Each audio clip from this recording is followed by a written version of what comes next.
Welcome,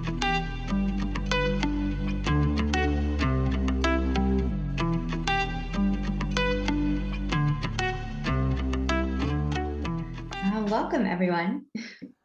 For anyone I haven't met, my name is Shira, and I'm the Executive Director at Summit Impact, the social good arm of Summit.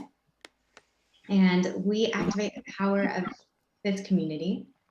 Hope everyone can hear me okay. We activate the power of this community and steward resources and relationships for social change leaders so that together we can create a more regenerative and equitable future. And we do this through a fellowship program and an impact labs program, which you'll hear more about a little bit later.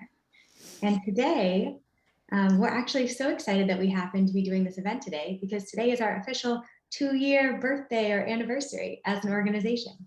And you can check out our birthday letter as well if you'd like, which we'll be sharing, I think, a little bit later today. So stay tuned. But today we're focusing on our Democracy Lab work. And we are excited to announce the launch of our Democracy Lab, thanks to our incredible funding and strategic partners at the Gold Hirsch Foundation. Now, as a nonprofit leader, I have to say it is such a joy and a gift to find partners who care and are invested and so aligned like Ben and Tara. To have real partners who bring this work to life is a tremendous gift. So thank you for making this possible. And now, a little bit more on why we're here in a democracy event. It's because many of us, and 2/3 of Americans, believe that democracy in the United States is under threat.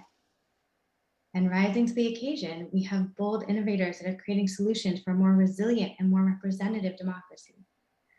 From increasing awareness and support for structural democracy reform, to unifying national discourse, to bringing the best of tech to political work, leading democracy innovators are driving progress for a better future. Our goals today are simple. We want to, 1, connect, help everyone understand the state of the union, the overview of where we stand today. We want it to be easy to understand and, why are we stepping into this call in the first place?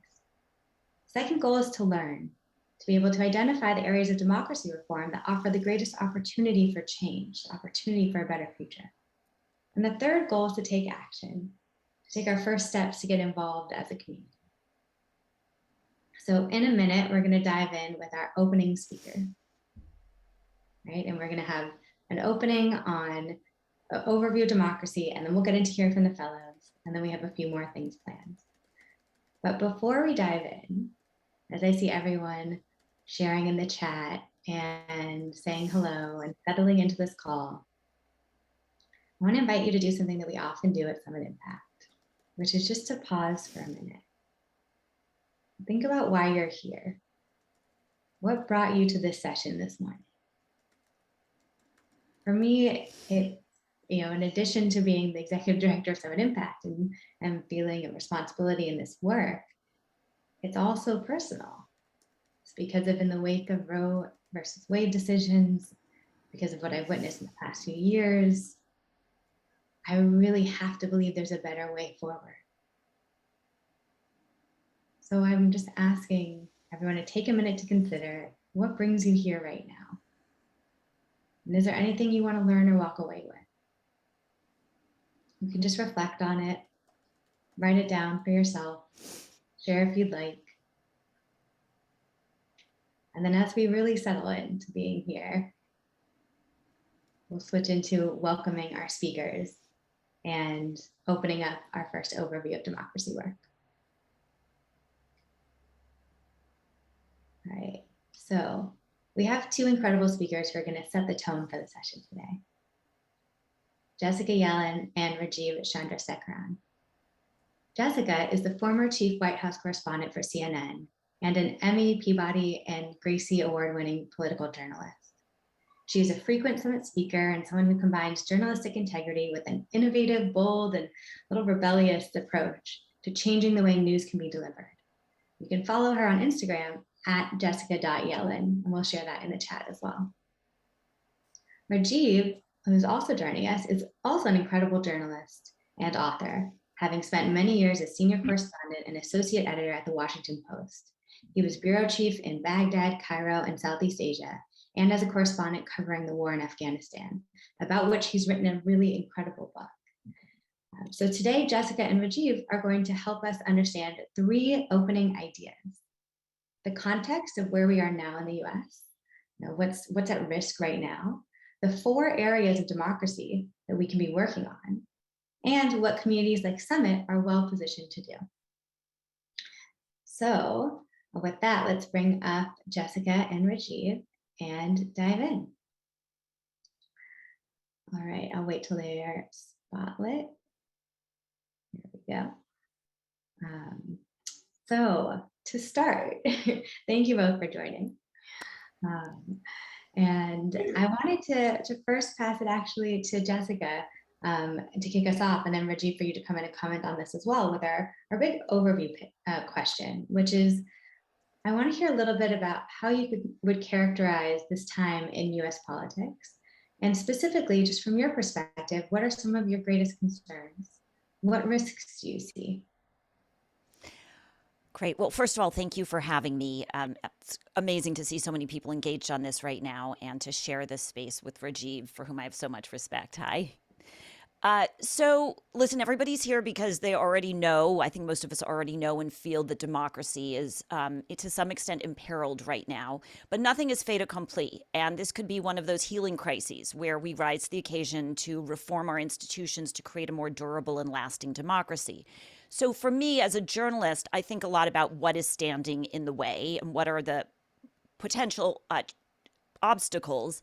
And I think of it very much through a media communications lens. So what I encounter, I do my work on social media. So I fight disinformation where it arises, and I have direct conversations with people, right, who tell me what they're thinking. And what I see are 4 things I'm going to highlight. One is a lack of understanding about how our institutions are meant to work. For example, people who will tell me that a judge cannot order a search of a former president's house. That is not allowed. Or people who tell me that on a positive frame, I want teachers to be paid more in my community. I do not know how to engage with that to make that happen. I don't have time to join a school board. People who literally don't understand how the systems are meant to work. Then the institutions we have traditionally looked to for information on these things have eroded their own credibility. I can go on and on and on about why, I give a whole speech on what's going on with the media, but I don't think it's a bombshell for anybody here to say trust in the media is eroded. So people don't actually know where to go to get the information to answer those questions. So what they're left is they're very much on their own, looking for answers, ways to engage, and they're deep diving into the internet. In that space, I think a lot about how activism and action is framed today, and there's an enormous amount of righteousness, polarization, and alienation.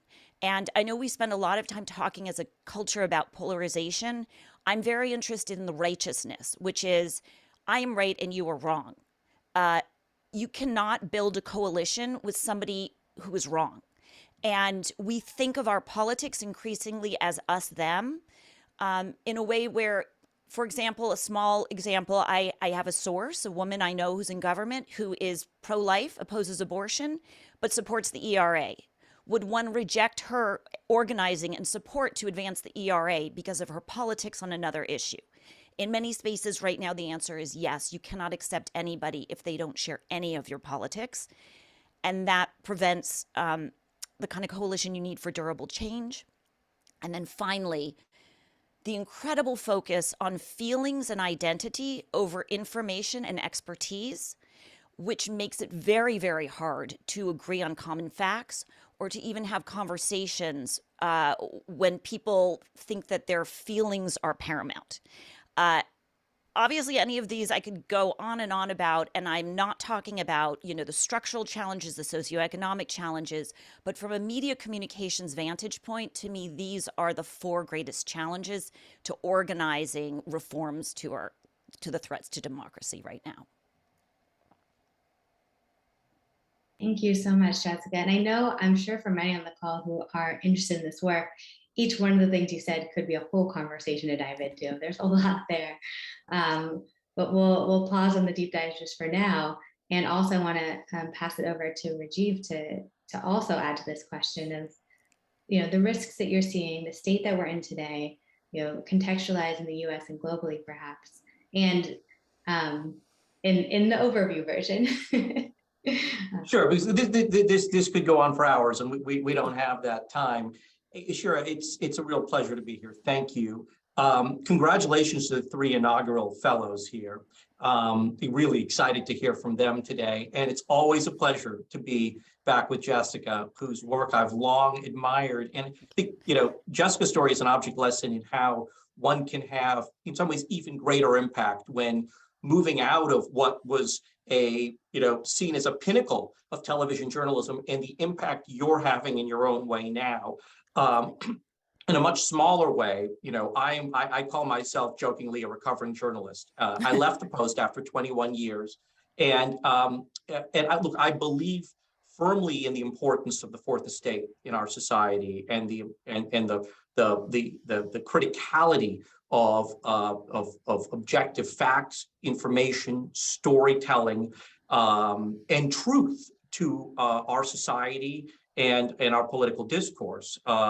There is such importance to it. But I had an opportunity to move from a role of chronicling what was broken to having a chance to roll up my sleeves and being part of a solution. And so I've moved in that direction, and it's given me some, but my past in journalism and the work I do now has given me some perspective, Shira, in addressing the question you pose. And I take Jessica's point on polarization, but I do think it is defining the world that we live in today. And it's not just political polarization, it's economic polarization as well, otherwise called economic inequality. And there is a feedback loop here. Our growing economic dysfunction and our political dysfunction continue to feed one another, each exacerbating the other. There's no easy fix here. And this doesn't exist in a vacuum. The trends we've been seeing in our country, we now know all too well, have manifested themselves in the Southern Hemisphere, across Europe, and even into parts of Asia, with hyper-nationalism, with the fuel of economic inequality in many cases underlying the growth of anti-democratic tendencies. But as you noted at the beginning, we're at a precipice. We are at a moment unlike perhaps any other in our modern history, when such a significant percentage of our fellow Americans are outright questioning some of the fundamental tenets of our democracy. Having a diverse range of political opinions is a great thing. It is a true strength of our country. But when those views start to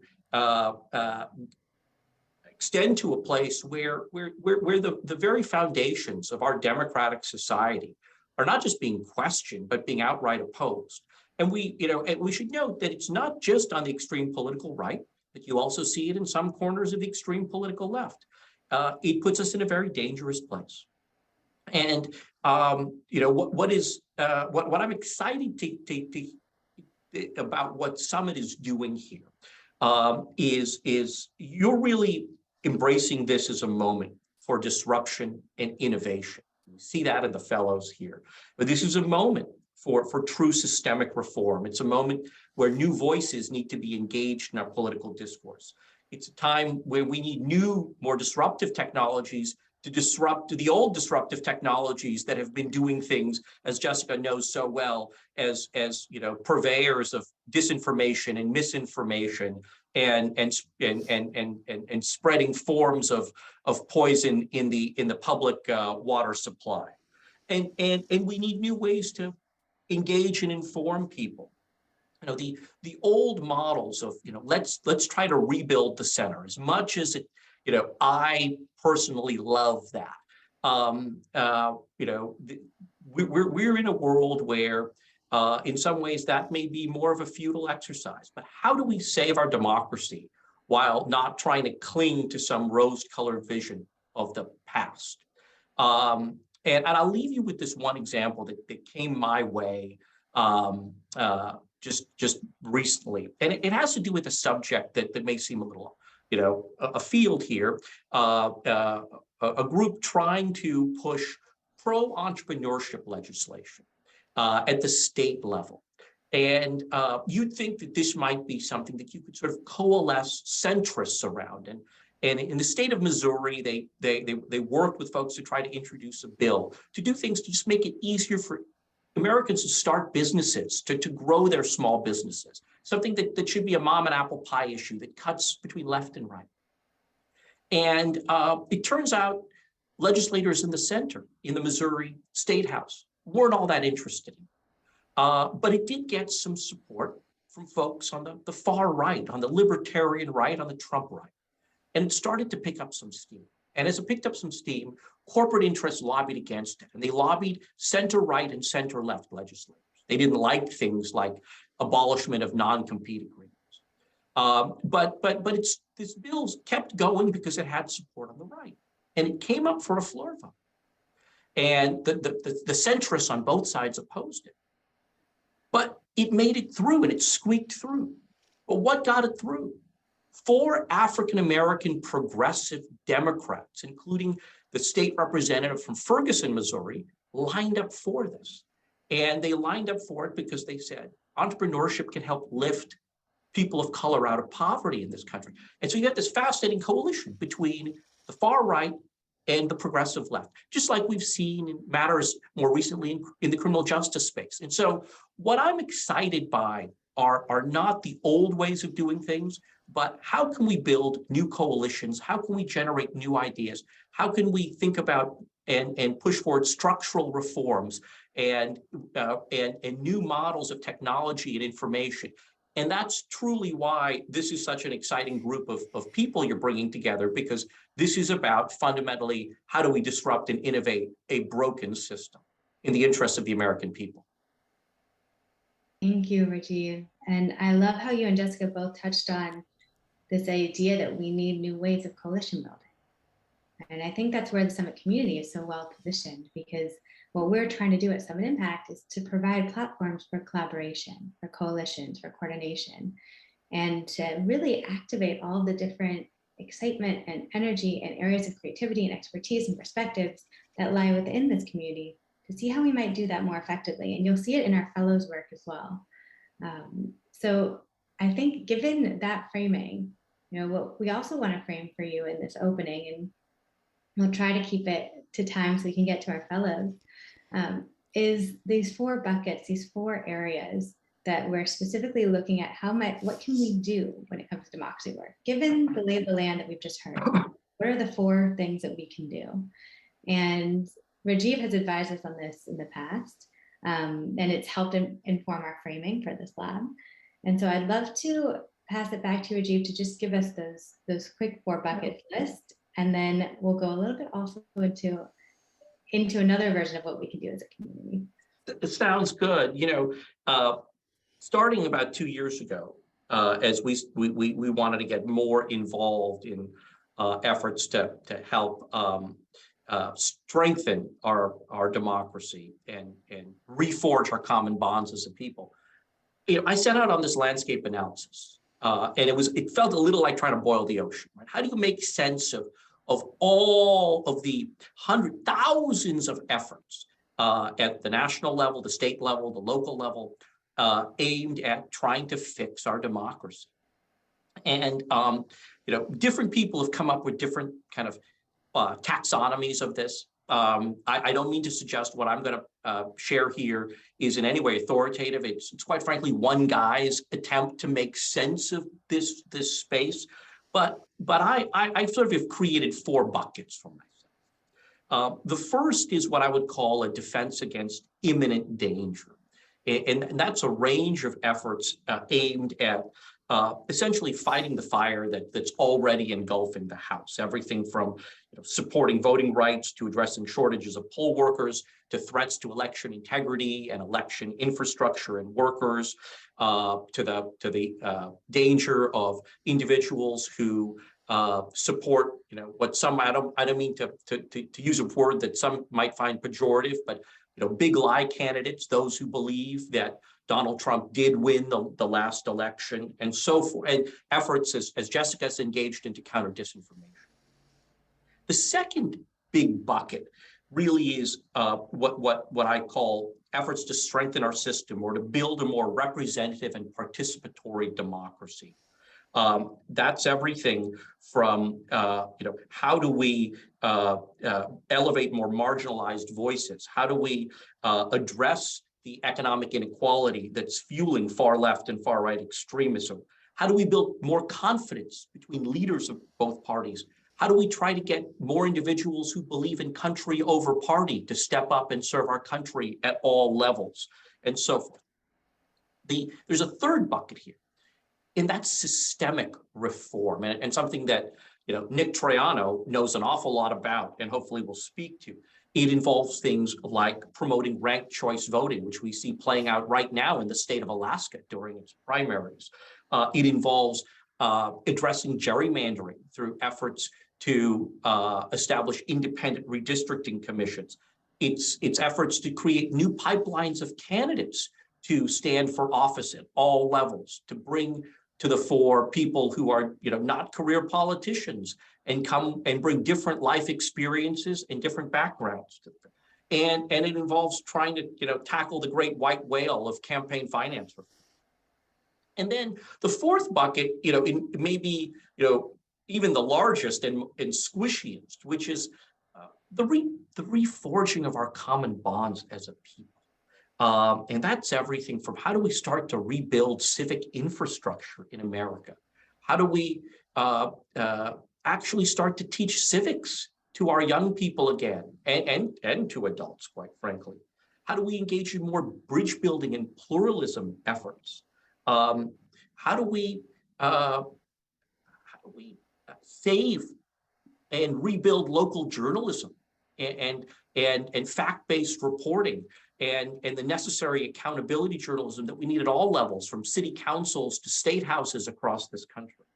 And how do we engage more people of all ages in serving our country? And so these are the four big buckets. And I'm sorry if I've gone on too long. And I think anybody on this call will say, well, what about this and that? And I think it's fine if people come up with their own buckets and whatnot. It's just, I think it's a long way of saying there's a lot of work out there, and all this work needs to happen.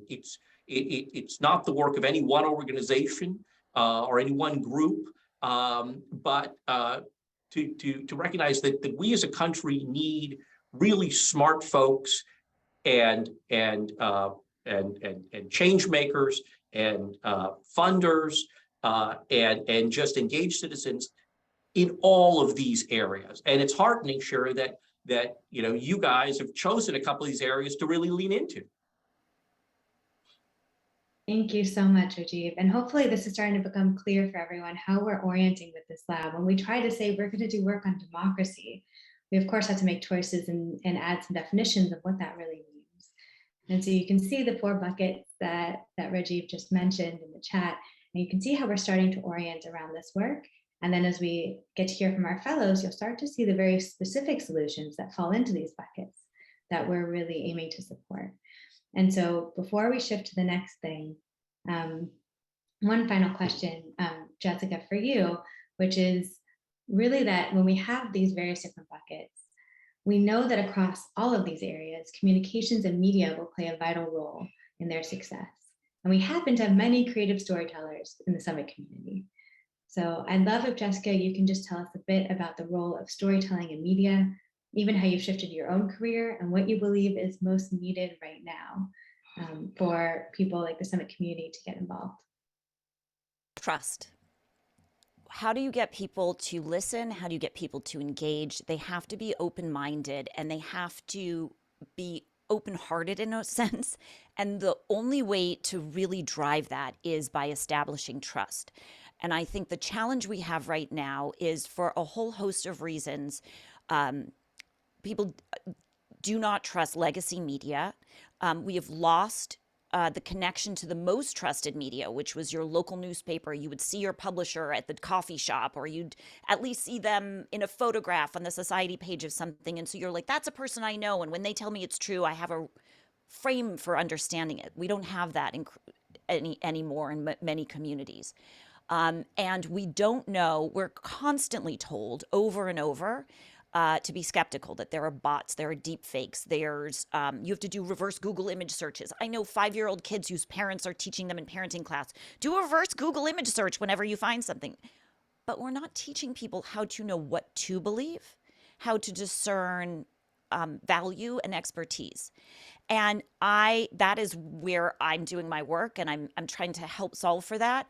And I'll give you a quick little backstory. When I was at the top of the game in the national media, I was out in the campaign trail talking to voters all the time.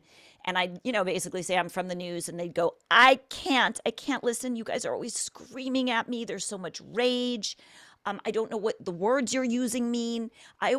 I turn on the TV and it feels like I'm entering a dinner halfway through the conversation. I don't know what's going on. And I kept trying to think, how can I invert that? What can I do differently? And I came home and I was like, can I be the person who explains things or just defines things? And it doesn't matter what network, you'll be told, no, we're a happening now organization. If it's not happening now, we're not talking about it. You're like, but we need to explain what happens 100 years ago for them to understand why this is happening now. It'll take 2 sentences. That's all. No. And so over time, I came to realize I couldn't explain what this is about. I had to try to do it. And the summation of what I've experienced is, by being inside social media and talking to the audience, what they want is, they want more words defined. They want to know what the thing means. They want empathy. They want you to talk about the news in a way that has heart, where you actually care about the people and the outcomes. And they want you to pay attention to the impact of this often cascade of awful news on them. And so what I've tried to work on is, how do we communicate often very challenging, grim, abstract topics in the news in ways that feel fact-based and substantive, but understandable and human? It connects on an emotional level. And one of the strategies I've used is integrating wellness conversations every so often. And I could answer lots of questions about what that looks like. But the overarching theme here is, in order to communicate for this new moment in a crisis in democracy, we have to communicate with new intentions and with new styles that also are innovative, just like the means of distribution are being innovated. And we have to focus with real intention on building trust with our audience by respecting them and meeting them where they're at. Thank you. Thank you for that reflection. I love what you're saying about trust as the central piece that you started with it and ended with there. And I think this is also something that we really have the opportunity as the summit community to be involved in, because there's a level of trust and care and connection that exists within our community. And what would it look like for us to replicate that in our work, and to let it seep into the communications we design? And how do we bring that approach to this field and to our fellows who are working on it? So thank you, Jessica, for demonstrating what that looks like in your work. Thank you, Rajiv, for your expertise in framing this entire area for us and advising us on it. It's really such a gift to have both of you as our kind of scaffolding and framers of this conversation. Thank you for your work and for everyone being here today. Thank you for your leadership here. Thank you. Thank you. All right. So what we're going to do now is give you a little bit of a frame. Now that we know this is an overview of the topic, we're going to give you a little bit of information about this program, what the Democracy Lab is. Because at Summit Impact, we work with advisors like Rajiv and others to focus on inviting more innovative, creative, risk-taking leaders like yourselves to support long-term systemic change. We focus on upstream challenges that, if solved, would change the game for many others in the field. We focus on solutions that are well-positioned to scale, that will complement each other, because we believe that collaboration is essential for any field. right? And we work with dynamic founders who are leading the way forward, ready to get to know all of you and co-create a better future. So to do all of that, we have something called an Impact Labs program, which you can see outlined on the screen right now. And each Impact Lab focuses on a specific topic area, like criminal justice, which we have a lab for, or in this case, democracy. Impact Labs are an evolution of our initial fellows program. So you might know many fellows at Summit Impact that work on many different areas. Now we have cohort-based models with specific topics in mind. And each topic-based lab has this cohort of fellows, and they're each providing a solution in the field. So we have labs with topics, and we have cohorts of fellows within them. The lab program includes these 4 elements that you see on the screen. Foundation. We have educational workshops and asset creation for our fellows, which just helps them ensure they have what they need to take advantage of the opportunity to get to know the Summit community. We have critical connections. So we try to make really strategic introductions, the kind of thing that this community is known for, where we find the right person at the right time who can open the door for a fellow to really scale their work or achieve what's most important to them. We have events, virtual events, Summit flagships, dinners, an annual Impact Festival will be launching in April 2023, stay tuned. And we have projects. These are new, these are customized, curated projects where we basically build a team around a fellow and try to achieve a specific goal over a period of 3 to 4 months. So that's what our lab programs look like. They run for 2 years at a time. And each lab also has a lab director, someone who leads our lab strategy with me and with the various different advisors, stakeholders, funding partners, and who becomes a key network connector for the lab. They're the center of the community. And we are so fortunate that we have a longtime Summit team member, Ellyn Guttman, as our Democracy Lab Director. So I'm going to pass it over to Ellyn to say hello and to introduce some of the other actors in our lab network for the Democracy Lab. Thank you, Shira. Hi, everyone. We're so thrilled to have everyone here.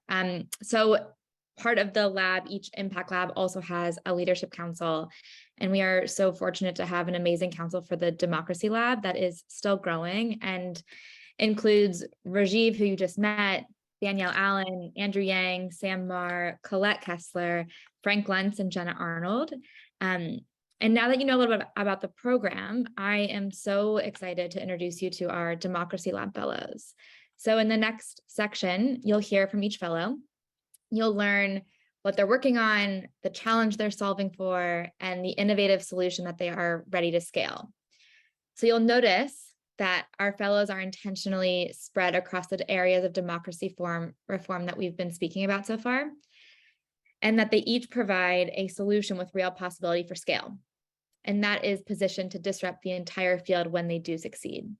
So first, Isaac will show us that having a nonpartisan news source is possible and growing in popularity across party lines.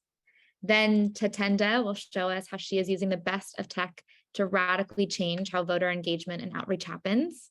And last, Nick will share his approach to electoral reform, really the most critical opportunity and primary problem to understand. Each one of these fellows is a phenomenal person and incredibly dedicated to this vital work. And I'm so grateful that we get the chance to work with them and that they will be leading us forward for the next 2 years. I will pass it back to Shira so that she can introduce our wonderful fellows. Thank you, Ellyn. So as you've all been waiting for, now is the chance where we get to hear from each fellow about their work.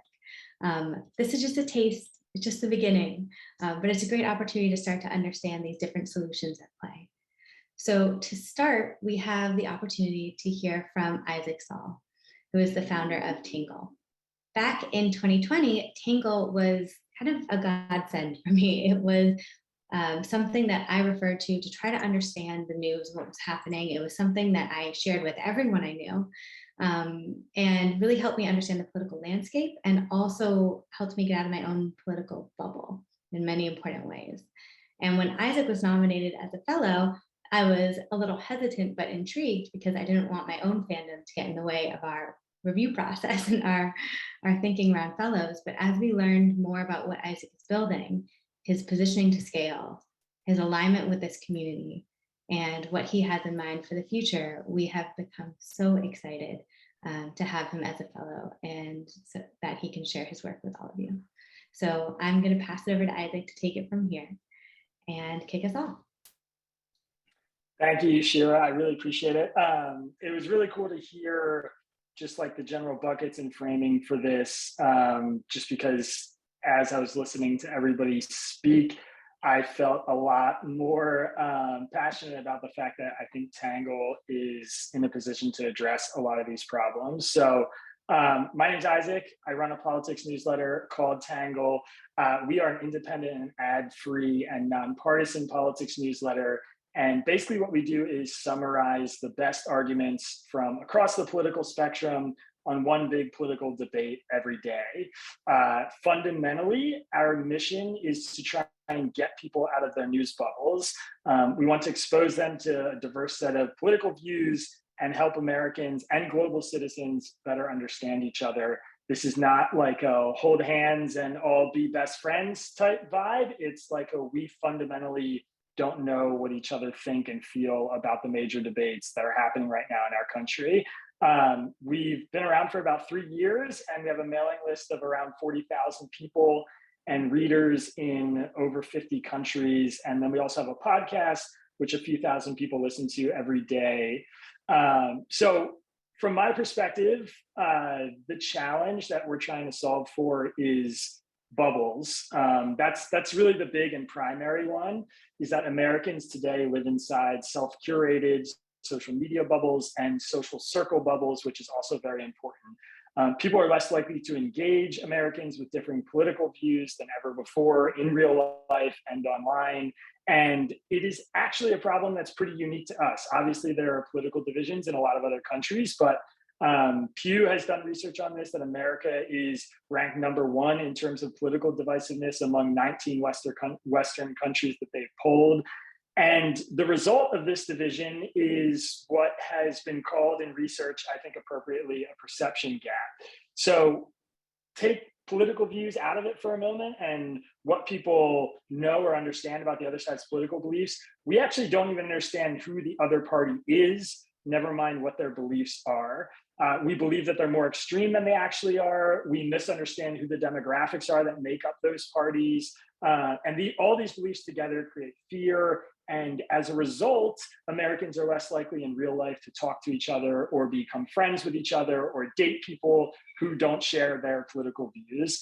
And so the cycle builds on itself. And obviously, I think most people who are here understand that it's been getting worse in the last few years.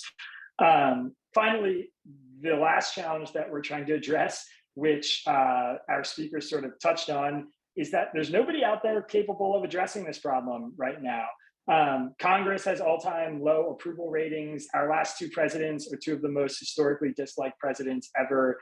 And most importantly, and most critically for my work, is that trust in the media is at an all-time low. So core to many of our problems is that journalists and the press writ large are viewed as biased and unreliable. And that distrust has allowed people to just seek out media that affirms their views rather than challenging them, which just further polarizes the country. So my solution, or our solution at Tangle, is that we are trying to bring as many views as possible under one roof. We're trying to build a media company that is trusted by people from the left, the right, and the middle.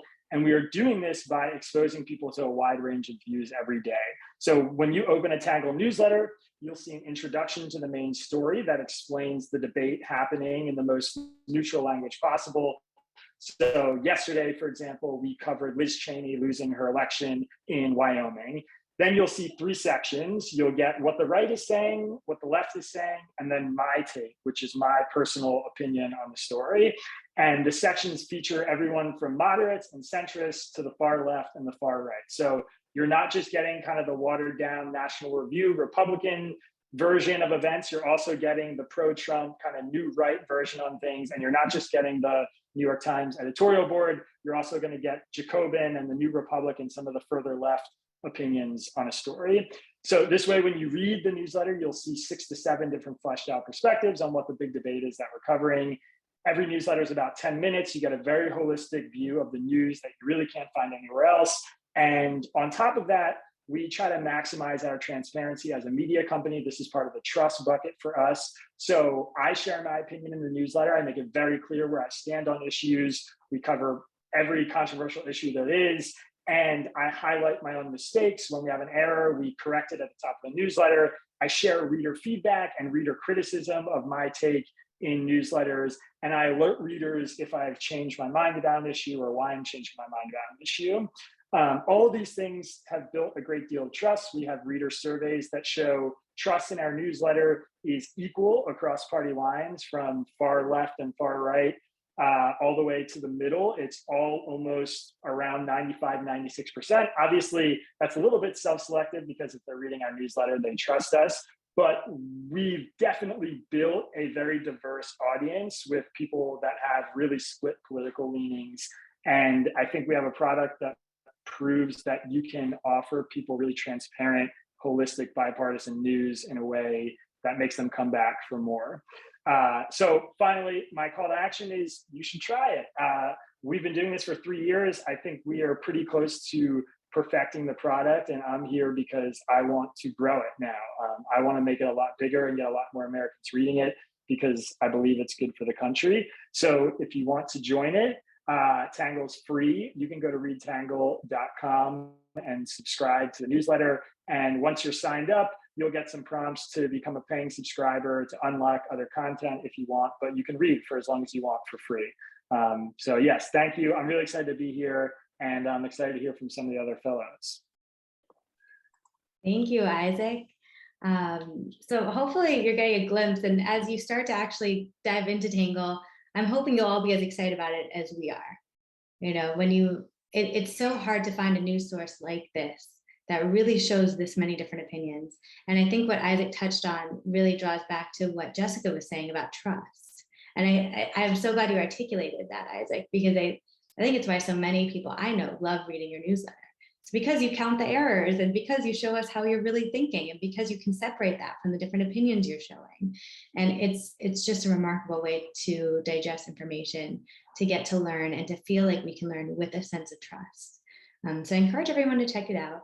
And we'll be doing more with Isaac in the next few months, and really over the next 2 years, to see what it looks like to scale and what it looks like to advance these kind of conversations that can be had across all these different lines. So next up, we have another fellow, Tatenda, who is passionately working on another immediate need, a more representative and participatory voting system. And what I want you to keep an eye out for as you get to know Tatenda, in addition to the fact that she's a phenomenal entrepreneur and you can see her drive and everything that she does, is the approach on focusing on tech and innovation, which can really disrupt how political outreach happens, which can really disrupt what's happening right now. And how she's inviting in this digital marketing and tech-focused approach that I think might appeal to many people in the Summit community and might offer a new way in to get involved in something that is so critical, per what Rajiv said, both to creating a more participatory, representative government today, but also to confronting the immediate dangers facing our political system, because there are many forces at play trying to take away opportunities to vote from many people. So with that, I am excited to introduce you to Tatenda and pass it over to her to dive in. Thank you so much for that wonderful intro. Hi, everyone. I am so excited to be here and to talk more about my organization. I'm really, really thrilled to be participating in this entire fellowship. I am Tatenda Musapatike. I founded the Voter Formation Project in December of 2020, and we went live with being an active organization in April of 2021. Our mission is pretty simple, but rooted in really complicated issues. And so the fact that it's only 5 minutes is hard. I've been trying to learn how to do brevity, so hold on with me. But our goal is simple. We want to increase participation in local, state, and national elections using digital marketing strategies geared toward people of color. This work is deeply important because a lot of our political system is based on what we call field outreach, which is talking to people person to person or door knocks or in in-person events. And then usually advertising on television or mail. That's where most of the measurement of our political work happens. It's where most campaigns have traditionally focused most of their dollars. And we're really interested in how is it that we can promote using digital marketing tactics, which we know can be extremely powerful in order to lift up these communities. And so the challenge is really, really big. Due to both systemic racism and codified racist voter suppression laws, people of color vote at lower rates than their white counterparts. And the fact that we work on digital, we know that a lot of digital algorithms also have systemic racism involved in how they're built because people of color are not proportionally building those tools. We also have systemic racism in our data because data is often, or consumer data is built on financial data, and financial data is based on a system of credit and purchasing. And people of color have historically had less access to things like credit and the ability to buy homes. So all of these things are kind of working against what we need to do. But on the other side, we know that people of color particularly over-index on time spent on mobile and time spent with mobile video. And so for many communities that we interact with, we know that voting is confusing and difficult and not really trusted to make a difference in their communities. I think many people who vote frequently or have access to news can take for granted that the system is extremely convoluted. It is actually quite difficult to register to vote, and many times, especially without many options of how to vote, it can be really difficult to make the time to vote, especially if you have an in-person job where you need to work a 9 to 5. Next slide. And so our solution is to take advantage of that time spent on digital, on mobile with video. We really want to start to begin to push more people to learn more about how the system works, to feel better about the system, to feel better about civic engagement through creating culturally resonant content that can empower and inform people to make a difference in their lives. We also know that this doesn't take time. Commercial advertisers who spend billions collectively on brand marketing understand that they need to introduce their product, and then they need to convince people to use their product over the course of months, if not years. And so we know that we need to apply that same system to voter registration and mobilization, which currently isn't happening with any other organization. And so we're deeply committed to making this change and trying to make sure that people have the information that they need well ahead of an election, and that we're beginning to persuade people to participate, not just 2 months before the election. Next slide. And so the call to action, please keep in touch with us. We are at voterformationproject.org. We have a button at the top that says get in touch. And so please sign up there if you would like our soon to be monthly newsletter. We'll be keeping people abreast of our progress and actions. If you want to follow me on Twitter, you can. I am Tatenda Shareholder at Twitter, on Twitter, but I tweet mostly about Real Housewives and other Bravo shows. So I don't know how great it is for democracy. But thank you so much for your time. And I'm really happy to answer any questions and would love to connect with any of you who would be able to support us. Thanks so much. Thank you, Tatenda. And you all just got a very brief overview. And like I think Tatenda just shared, there's so much to discuss when it comes to this topic. There's also a whole world of interesting area for discussion when it comes to what is the role of digital marketing within politics, and what is the role of communications within politics, and how we've had this thread going through today about what does it mean to build trust, what does it mean to use the tools we have at our disposal, what does it mean to really rethink how communications happen within this field at large. So that's a whole topic we'll be engaging this community on in the future as we move forward. And then I'm excited for you to get to know Tatenda more, not only because of everything she just shared, but also because someday you should ask her about what it means to build an organization with integrity and to show up in your values and to be committed to that, because she also speaks beautifully about that. So to keep us moving though, lastly, we have our fellow Nick Troiano, who is the founder of Unite America, also one of our foundational lab partners and an organization we are so excited to get to collaborate with. And Nick is going to share a little bit about their incredible effort to put country over party and to make it possible for politicians to really do the same in moments that matter most, like in political primaries. So Nick, why don't you go ahead and take it from here? Okay, thank you, Shira. Pleasure to be with everyone. Excited to get to know the summit community better. And as our beginning speaker said, this is sort of an all hands on deck moment for democracy. So I'm honored to be with our other fellows and just know that if we're going to fix the system, it's good because there's a community of creators and entrepreneurs and artists who are going to roll up their sleeves and help us, not just folks that have been in politics for a long time. So at Unite America, our mission is to foster a government that is more functional and representative so that we can solve the big issues we care about, whether it's immigration, climate, or budget, et cetera. And we do that by building a cross-partisan community of philanthropists who are committed to not supporting one party or the other, but fixing the incentive structure of our political system that's currently driving the country apart. A little background on me is I've been up to this work for the last 10 years. I ran for Congress as an independent candidate. This is a screenshot from one of our first ads, never quite fit into either red team or blue team, and kind of saw through that experience up close about how the systems and structures of our elections were core drivers of our polarization today. So the problem that Unite America seeks to fix, I'm going to, since this is short, just oversimplify a little bit, which is just that our Congress doesn't represent us. Even when we agree on issues, our representatives can't. And it's in large part because while the country is sort of a bell curve on an ideological spectrum, meaning that most people aren't on the extreme left or extreme right, most of our representatives are when you plot them by ideology, as the dots represent here. And this is a problem that's been getting worse over time. There used to be broad overlap between the most liberal Republican and most conservative Democrat.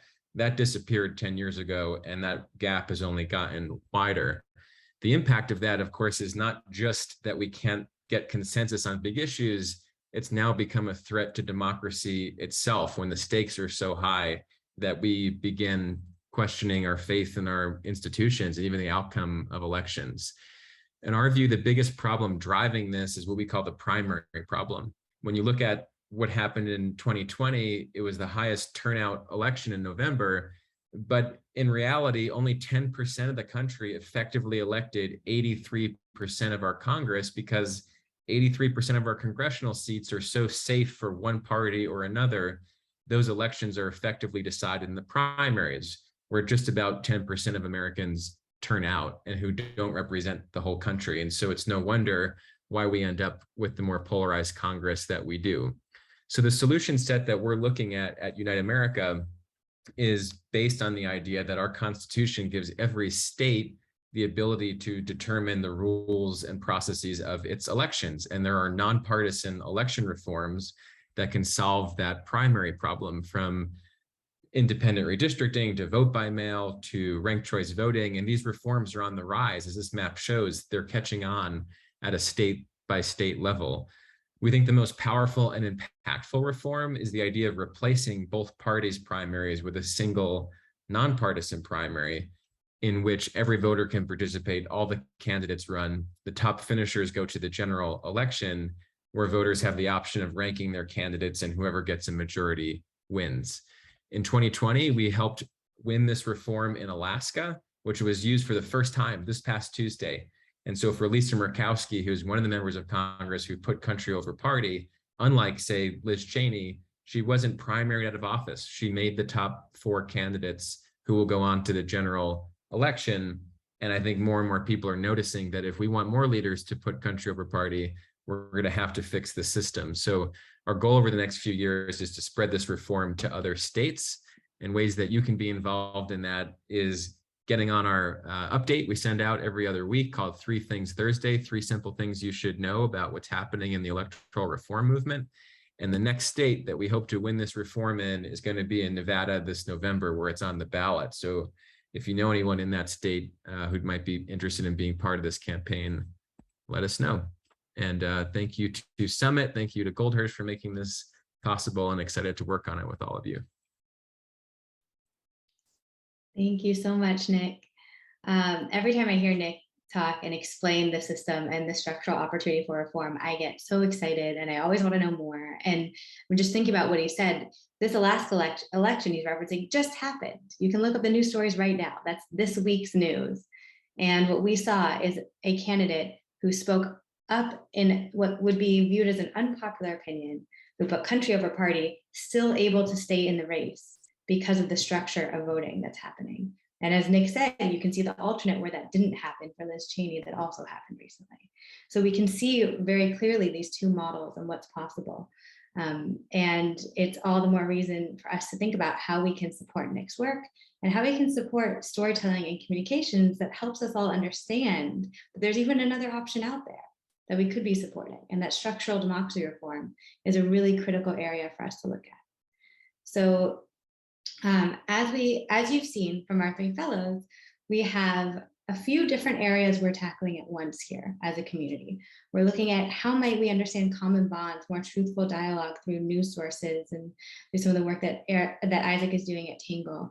We have Tatenda's focus on representation and participation, and a really unique approach that could totally change how voter outreach happens, but also how a lot of political communication happens with intersections with tech and digital marketing. And we have structural reform that Nick just spoke about, which could really shift what representation looks like in our system, because we can actually change the process of voting in a way that serves everyone, every single American. So now we're going to move into this quick moment. I know we're hitting the hour and some people sometimes have to drop. We are going to go on for another 15 minutes, but we'll share with you right now our quick calls to action and what we'd like you to do right after this, this call. One is to just sign up for each organization's newsletter, stay in tune, in touch with our fellows, follow what Nick is doing, follow what Tatenda is doing, follow the newsletter Tangle, and just kind of immerse yourself, learn more, let this be the beginning. The second thing is to know that we will be sending a Summit Impact Democracy Lab monthly update. You're all already going to receive it because you've attended this session. But if you need to opt out and your inbox is too full, that's okay too. It will be easy. But we're going to give you the opportunity to keep learning, to stay in touch with us, to stay in the loop. The next thing is a call for focused expertise. And we'll be putting these out regularly in our monthly newsletters. But right now, if you happen to be someone who loves social media strategy and wants to speak to Nick and Unite America about that, or to Tatenda and voter information about that, please let us know. And if you're someone who has worked extensively on film groups and impact campaigns as attached to film projects, please let us know and we might connect you to a special call with Nick as well.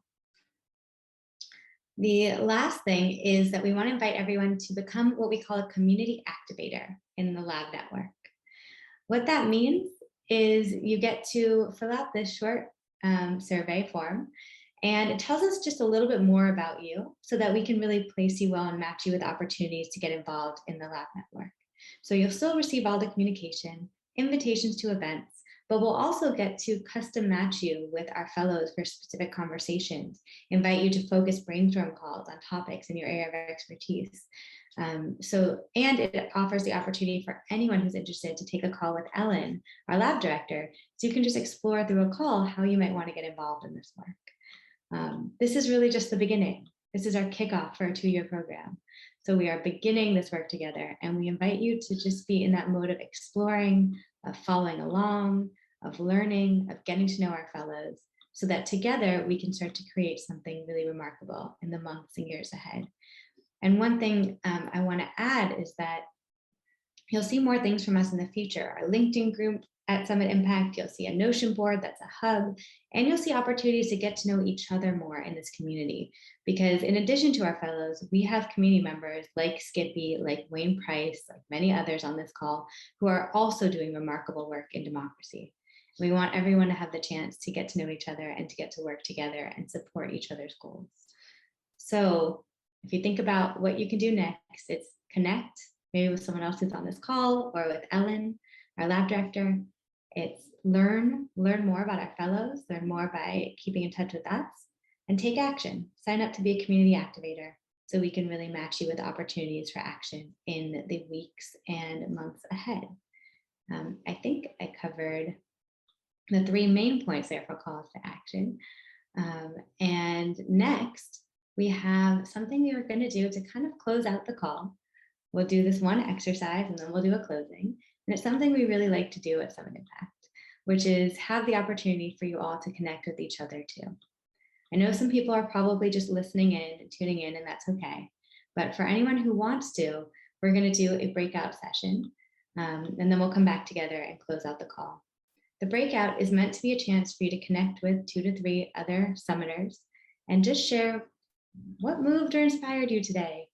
What made you think about something new or think about something differently? What struck you as interesting, or what are you more curious about? So just to share something that moved you today. And then to also share, what are you going to do next? What's the thing you're going to do? And that could be fill out the community activator profile. That could be read up on this topic. It could be anything you choose. But the reason we ask and offer it is because we don't, at Summit Impact, we believe this work is meant to be done together, right? We take action steps together. We do work together. We don't do it alone. So it's worth sharing with each other. It's worth celebrating. It's worth exploring together. And we want to give you a chance to do that. We have only a couple minutes left here. And so I just want to say there are some really wonderful things that have been shared in my breakout. I was really in awe of them. If anyone has something that you were really moved by that you want to share, type into the chat. Now is a beautiful time. If there's a sentence someone said, if there was something that really moved you, feel free to type it in. Or something that you've shared that you just feel moved by, feel free to offer it. And I think we have time maybe for one person for 1 minute to share, which I know maybe Michael, did you have something to share? That was okay. Well, I just put that in chat too. What I said in the group was that I've been building the Public Square Academy for a couple of years, which is an education and communications program. Our key differentiator is using a mentored small group model, because only in small groups can you really be heard and gain trust for growth. I shifted the business to seek a partnership strategy. So this is the beginning of my journey out of the dark of trying to do it alone into the sunlight of doing it with others. So thanks for that bit of warmth. Well, that's beautifully said, Michael. I'm so glad you're here. And I want to just talk about that phrase. I think that's what Summit Impact exists to do. To help move things out of silos, out of the darkness, out of this solo journey forward against a very uphill battle, to instead be able to be in the sunlight together, to be surfacing things and working on things that matter, and to know that we're not alone. So this is the work we're here to do. Thank you everyone for joining us for this kickoff to our lab. This is only the beginning. Thank you specifically to Ben and Tara and Jake and everyone at the Goldhirsch Foundation who has supported this work and made it possible. Thank you to Jessica and Rajiv for setting the stage, to the fellows, Nick, Tatenda, and Isaac for really showing us the possibilities that lie ahead. If we work together, if we can make them a reality. And a special thanks to the Summit Impact team, specifically to Kate and Ellyn, who put in a lot of hours for this event and for this entire lab to really take form. Look out for more in our thank you email from this event. Look out for our monthly updates. We have a Notion homepage hub that you'll see. We have upcoming events, so much more to come. But mostly right now, we just want to say that it is a gift to be in community with you. What a gift on our second birthday that we got to have this call and learn ourselves and connect with everyone. And we hope you have such a phenomenal Thursday and weekend ahead, and that we have more learning, more connecting, more action ahead of all of us together in the weeks and months coming up. So with that, thank you everyone. Have a great rest of your day.